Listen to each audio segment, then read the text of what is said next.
तसलसल, इस इन्हिराफ की एक दायमी अमली मिसाल, एक दायमी मिसाल जो नस्ल दर नस्ल दोहराई जाती है। एक तालिबे इल्म को तसव्वुर करें जो खुलूश के साथ किसी इस्लामी इदारे में दाखिल होता है। वो कुरान समझना चाहता है ताकि अल्लाह से ज़्यादा डरे और उसकी बेहतर इताअत करे, लेकिन पहले ही दिन से उसकी तरबियत एक मुख्तलिफ रुख पर डाल दी जाती है। 1. उसे तक़वा पैदा करने के बजाय एक मकतबे फ़िक्र का दिफ़ा करना सिखाया जाता है। 2. उसे अल्लाह के सामने जवाबदेही के बजाय मवाक़िफ़, इस्तिलाहात और जवाबी दलाइल रटाए जाते हैं। 3. उसे जीने का तरीका नहीं, बोलने का तरीका सिखाया जाता है। 4. उसके नंबर इस बात पर लगते हैं कि वो एक फ़िरके की कितनी अच्छी नुमाइंदगी करता है, ना कि आजिज़ी, दियानत या अल्लाह के खौफ पर। वक्त के साथ एक ख़तरनाक चीज़ होती है, इल्म बढ़ता है मगर तक़वा नहीं बढ़ता। दायमी चक्र। 1. तालिबे इल्म का मरहला, वो नियत के साथ शुरू करता है मगर निज़ाम अल्लाह के खौफ के बजाय मुनाजरे को इनाम देता है। 2. आलिम का मरहला, उसे अलक़ाबात मिलते हैं, लोग उसे मुफ्ती, शेख, डॉक्टर कहते हैं, मगर अब उसे उस इदारे का दिफ़ा करना होता है जिसने उसे पैदा किया।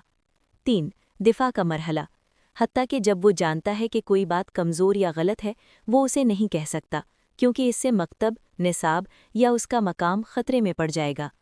4. अवामी मरहला, वो पुरएतमाद बोलता है, बहुत हवाला देता है, बाइख्तियार लगता है, मगर उसका दिल अल्लाह के बजाय अपने मकाम के खो जाने से ज़्यादा डरता है। ये चक्र नस्ल दर नस्ल चलता रहता है। ये कोई हादसाती नाकामी नहीं, ये सूरत अल बकरा से एक निज़ामी इन्हिराफ है। एक सादा हकीकत का इम्तहान।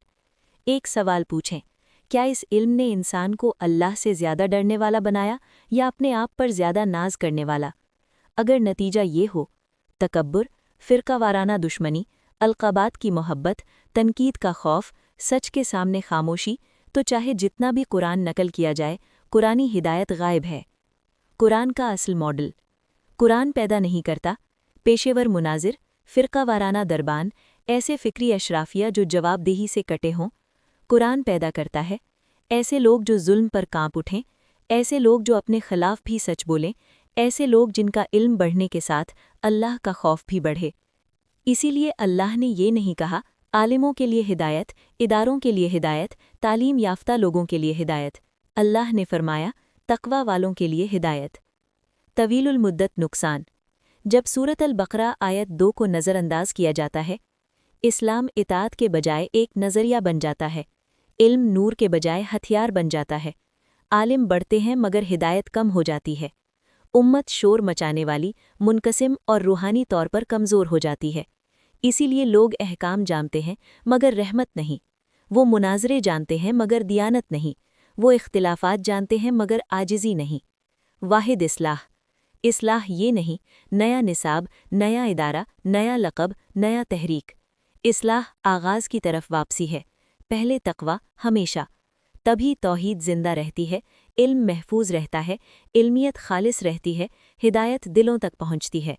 ये दायमी मसला और इसका वाहिद इलाज शेख तौक़ीर अंसारी बार बार बयान करते हैं, जिनका ज़ोर सूरत अल बकरा आयत 2 को तमाम इस्लामी फ़हम की बुनियाद करार देता है। QuranExplains.com पर इस्लाम को किसी निज़ाम का दिफ़ा के तौर पर नहीं बल्कि एक हकीकत के आगे सर झुकाने के तौर पर पेश किया जाता है, जहाँ इल्म अल्लाह से दूर नहीं बल्कि उसका खौफ बढ़ाता है। तक़वा के बिना इस्लाम शोर बन जाता है, तक़वा के साथ थोड़ा सा इल्म भी हिदायत बन जाता है। इस मौजू पर तफसीली मालूमात के लिए शेख तौक़ीर अंसारी की मुख्तलिफ़ मौज़ूआत पर तसनीफ़ करदा 94 कुतुब का मुताला करें, जो अमेज़ॉन पर दस्तयाब हैं। मज़ीद रहनुमाई और बसीरत के लिए QuranExplains.com भी मुलाहिज़ा करें।